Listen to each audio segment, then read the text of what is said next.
Salam sejahtera bagi kita semua. Perkenalkan, nama saya Nia Putri Dwi Utami dengan nomor induk mahasiswa 1123100653. Pada kesempatan ini, saya akan menyampaikan pemaparan dan tanggapan terhadap sebuah studi kasus yang membahas fenomena dunia kerja, khususnya terkait tingkat pergantian karyawan, kinerja, lingkungan kerja, komunikasi internal, serta budaya organisasi pada PT XYZ.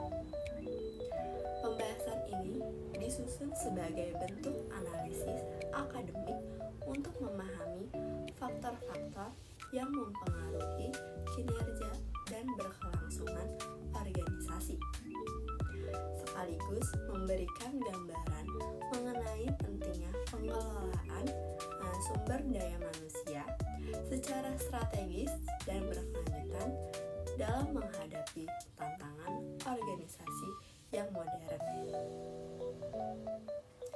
Fenomena yang terjadi pada PT XYZ sebagaimana digambarkan dalam studi kasus ini mencerminkan realitas dunia kerja yang modern yang semakin kompleks, di mana permasalahan sumber daya manusia tidak lagi dapat dipahami secara sederhana atau parsial, melainkan harus dianalisis secara menyeluruh dengan mempertimbangkan keterkaitan antar faktor individu, lingkungan kerja, sistem organisasi, serta budaya yang berkembang di dalam perusahaan. Tingkat pergantian karyawan yang mencapai rata-rata 6,8% per bulan dengan total 194 karyawan mengalami pemutusan hubungan kerja dalam kurun waktu 1 tahun, menunjukkan adanya indikasi kuat bahwa organisasi menghadapi tantangan serius dalam mempertahankan tenaga kerja, khususnya dalam menciptakan kondisi kerja yang mampu memberikan rasa aman, nyaman, dan kepuasan bagi karyawan. Fluktuasi tingkat turnover yang cukup signifikan pada bulan-bulan tertentu seperti Mei dan Oktober dapat mengindikasikan adanya siklus kerja dengan tekanan tinggi, target yang meningkat, atau bahkan kejenuhan kerja yang belum dikelola dengan baik oleh manajemen, sehingga karyawan cenderung merasa lelah secara fisik maupun mental dan mulai mempertimbangkan untuk mencari alternatif pekerjaan yang lain. Tingginya angka turnover ini tidak hanya berdampak pada stabilitas tenaga kerja, tetapi juga menimbulkan konsekuensi lanjutan berupa meningkatnya biaya rekrutmen dan pelatihan, terganggunya alur kerja tim, menurunnya transfer pengetahuan antar karyawan, serta melemahnya ikatan emosional karyawan terhadap organisasi, yang pada akhirnya dapat menurunkan daya saing perusahaan secara keseluruhan. Lebih lanjut, data internal memperlihatkan adanya fluktuasi tingkat pergantian karyawan dari bulan ke bulan. Tingkat pergantian tertinggi tercatat pada bulan Mei yang sebesar 8,0%, dan pada bulan Oktober sebesar 7,6%. Sementara itu, tingkat pergantian terendah terjadi pada bulan Februari dan bulan Agustus, masing-masing sebesar 6,0%. Pola fluktuasi ini mengindikasikan bahwa pergantian karyawan tidak terjadi secara kebetulan, melainkan dipengaruhi oleh faktor-faktor tertentu yang kemungkinan bersifat musiman, struktural, maupun berkaitan dengan kondisi kerja internal perusahaan. Pergantian karyawan dalam jumlah besar membawa konsekuensi yang tidak ringan bagi organisasi. Setiap karyawan yang keluar harus digantikan dengan tenaga kerja baru yang memerlukan proses rekrutmen, seleksi, dan pelatihan. Proses ini tidak hanya membutuhkan biaya, tetapi juga waktu dan energi manajerial. Selain itu, karyawan baru membutuhkan masa adaptasi sebelum mampu bekerja secara optimal. Jangka pendek dapat menurunkan produktivitas tim kerja. Oleh karena itu, tingginya tingkat pergantian karyawan perlu dipandang sebagai indikator adanya permasalahan mendasar yang perlu segera ditangani. Kondisi tersebut semakin diperkuat dengan fakta bahwa pencapaian target produksi harian yang belum optimal, di mana target sebesar 450 unit per hari belum dapat direalisasikan secara konsisten dan hanya berada pada kisaran 420 hingga 440 unit per hari, yang mengindikasikan adanya kesenjangan antara ekspektasi manajemen dan kapasitas kerja aktual di lapangan. Tercapaian target ini sangat penting untuk dianalisis secara objektif, karena kinerja yang rendah tidak selalu mencerminkan rendahnya kompetensi atau etos kerja karyawan, melainkan seringkali merupakan cerminan dari sistem kerja dan lingkungan kerja yang belum mendukung produktivitas secara maksimal.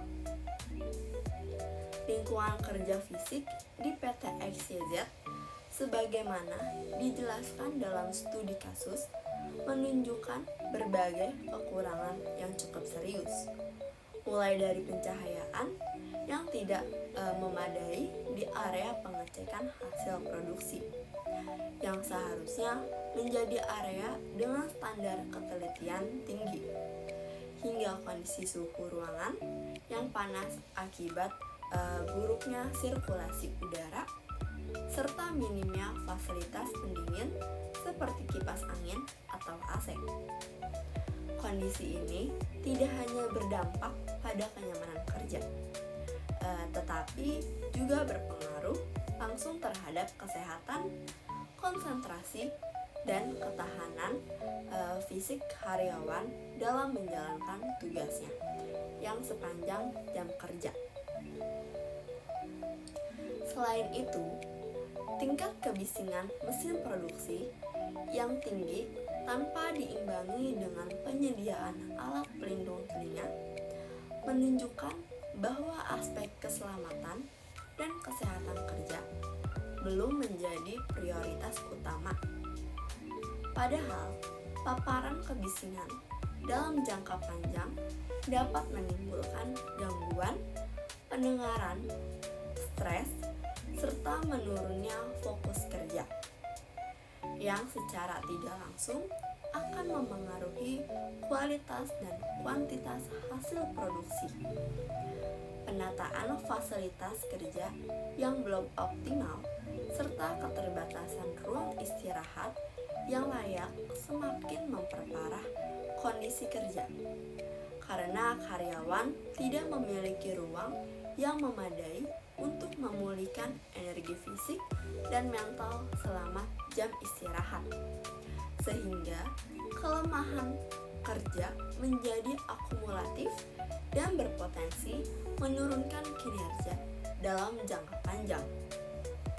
Di sisi lain, sistem penilaian kinerja yang diterapkan oleh PT XYZ melalui pencapaian target produksi harian dan evaluasi Key Performance Indicator atau KPI pada dasarnya merupakan langkah yang tepat, namun efektivitasnya sangat bergantung pada kesesuaian antara indikator yang digunakan dengan kondisi kerja yang nyata di lapangan.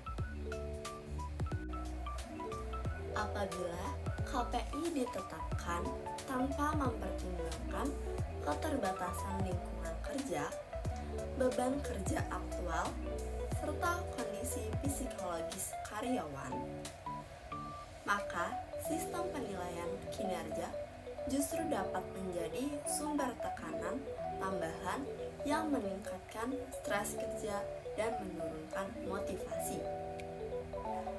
Dalam konteks ini, penting bagi manajemen untuk melakukan evaluasi menyeluruh terhadap sistem KPI agar tidak berorientasi pada hasil akhir, tetapi juga memperhatikan proses kerja, kualitas lingkungan kerja, serta faktor pendukung yang lainnya.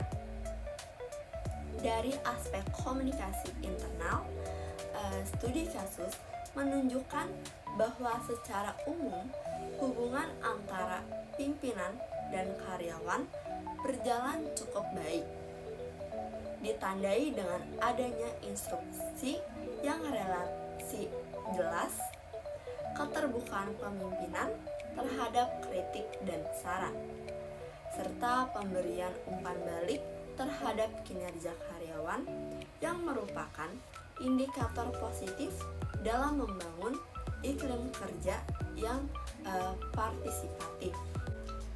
Di sisi lain, aspek komunikasi internal di PT XYZ menunjukkan kondisi yang relatif baik. Meskipun masih terdapat beberapa kendala, hasil survei awal terhadap sejumlah staf menunjukkan bahwa pimpinan umumnya memberikan instruksi kerja dengan cukup jelas. Karyawan juga merasa memiliki kesempatan untuk menyampaikan kritik dan saran kepada atasan. Hubungan komunikasi antar pegawai pun terjadi dengan cukup akrab, menciptakan suasana kerja yang relatif dan harmonis. Selain itu, pimpinan dinilai aktif dalam memberikan umpan balik terhadap kinerja karyawan. Umpan balik ini penting sebagai sarana evaluasi dan motivasi, karena membantu karyawan memahami kekuatan dan kelemahan mereka dalam bekerja. Namun demikian, temuan awal juga menunjukkan bahwa kesalahpahaman informasi masih sering terjadi. Miskomunikasi ini dapat disebabkan oleh perbedaan persepsi dan kurangnya kejelasan informasi tertulis atau keterbatasan saluran komunikasi formal. Kesalahpahaman informasi di lingkungan kerja dapat menimbulkan berbagai dampak negatif, mulai dari kesalahan dalam pelaksanaan tugas, keterlambatan penyelesaian pekerjaan, hingga munculnya konflik antar pegawai. Dalam konteks pelayanan publik dan aktivitas produksi, kesalahan komunikasi dapat menghambat pencapaian tujuan organisasi. Oleh karena itu, meskipun secara umum komunikasi internal sudah berjalan cukup baik, perusahaan tetap perlu melakukan perbaikan dan penguatan sistem komunikasi agar informasi dapat disampaikan secara lebih efektif dan lebih akurat.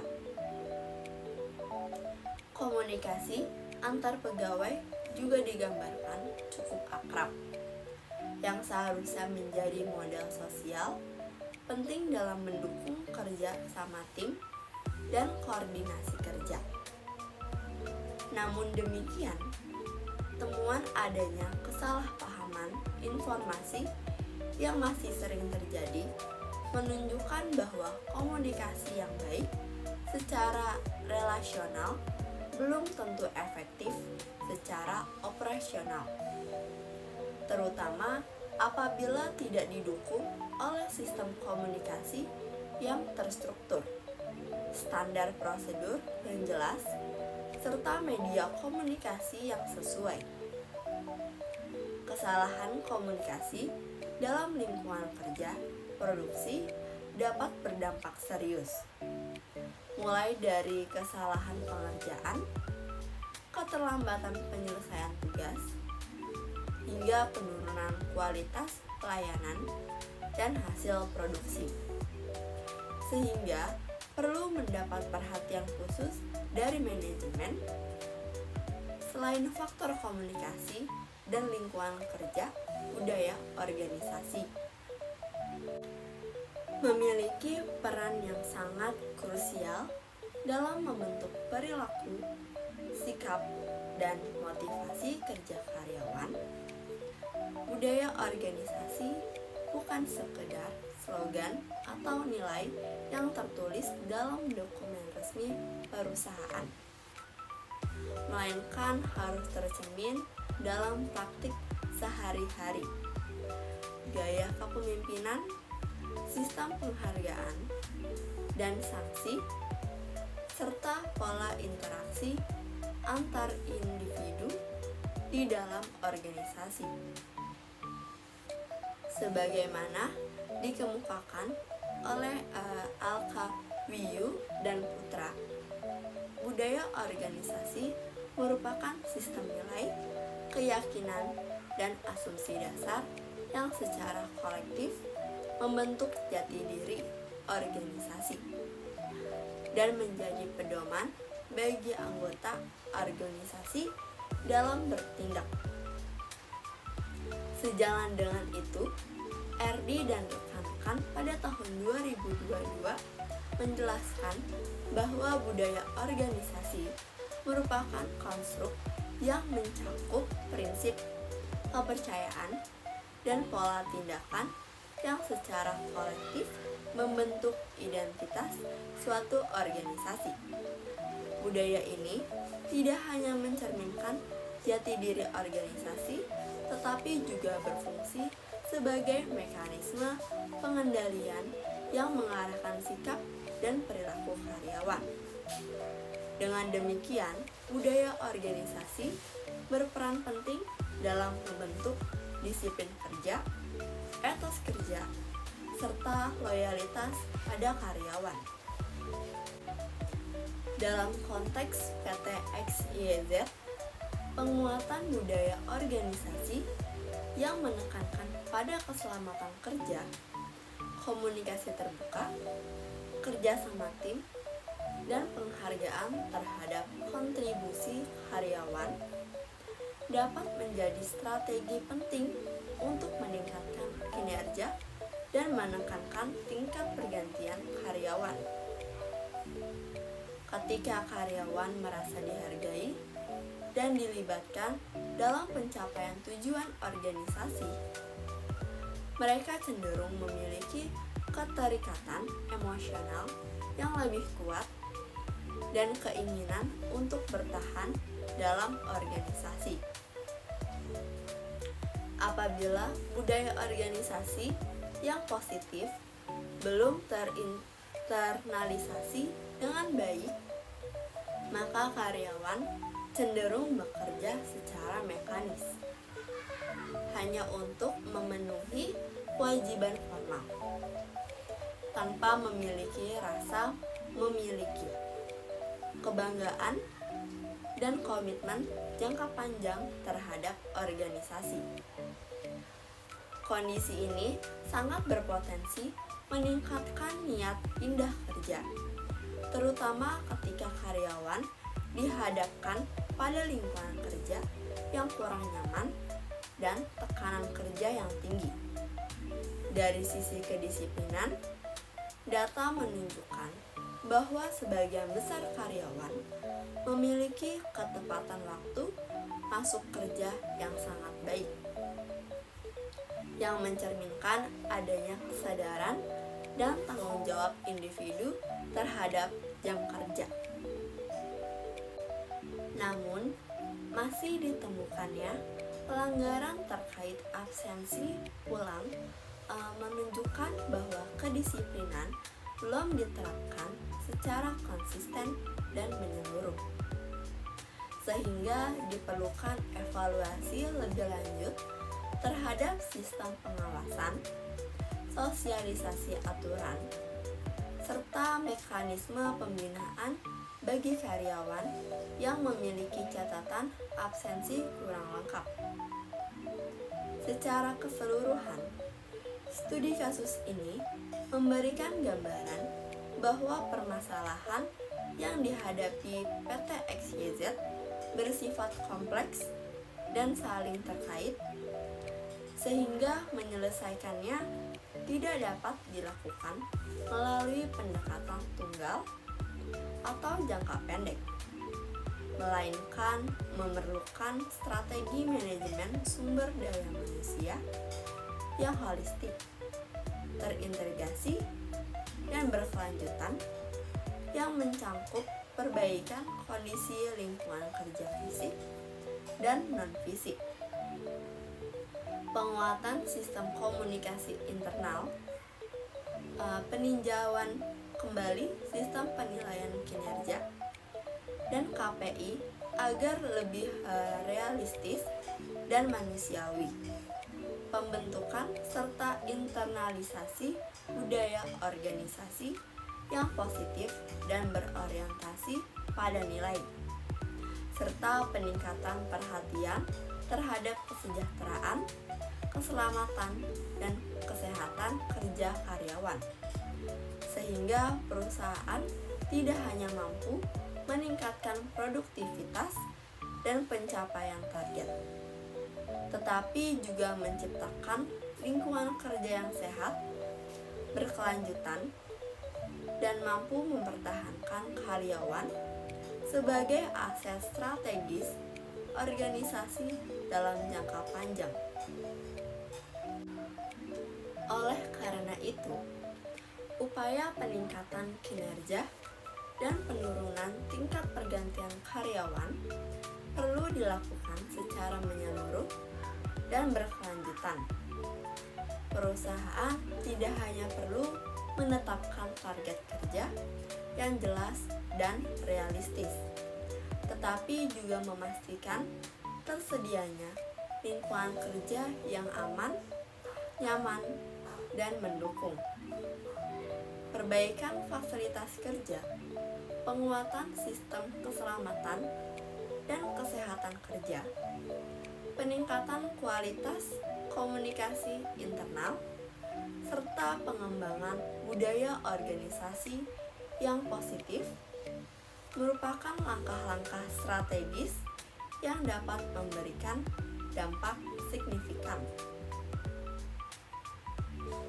Dengan pendekatan yang terintegrasi antara aspek fisik, psikologis, dan budaya organisasi, PT XYZ diharapkan mampu menciptakan lingkungan kerja yang lebih kondusif. Lingkungan kerja yang demikian tidak hanya akan meningkatkan produktivitas dan kualitas kerja karyawan, tetapi juga memperkuat loyalitas dan komitmen mereka terhadap organisasi. Pada akhirnya, keberhasilan perusahaan dalam mengelola sumber daya manusia secara efektif akan menjadi fondasi utama dalam menghadapi persaingan dan memastikan keberlanjutan organisasi di masa depan. Sebagai penutup, dapat disimpulkan bahwa permasalahan yang dihadapi oleh PT XYZ tidak hanya berkaitan dengan aspek kinerja karyawan semata, tetapi juga dipengaruhi oleh kondisi lingkungan kerja, sistem komunikasi, budaya organisasi, serta tingkat kedisiplinan kerja. Oleh karena itu, diperlukan upaya perbaikan yang menyeluruh dan berkelanjutan agar organisasi mampu menciptakan lingkungan kerja yang produktif, sehat, dan kondusif bagi seluruh karyawan. Demikian pemaparan dan tanggapan yang dapat saya sampaikan. Saya berharap materi ini dapat memberikan pemahaman yang lebih mendalam mengenai pentingnya pengelolaan sumber daya manusia dalam mendukung pencapaian tujuan organisasi. Saya Nia Putri mengucapkan terima kasih atas perhatian yang sudah diberikan. Wassalamualaikum warahmatullahi wabarakatuh.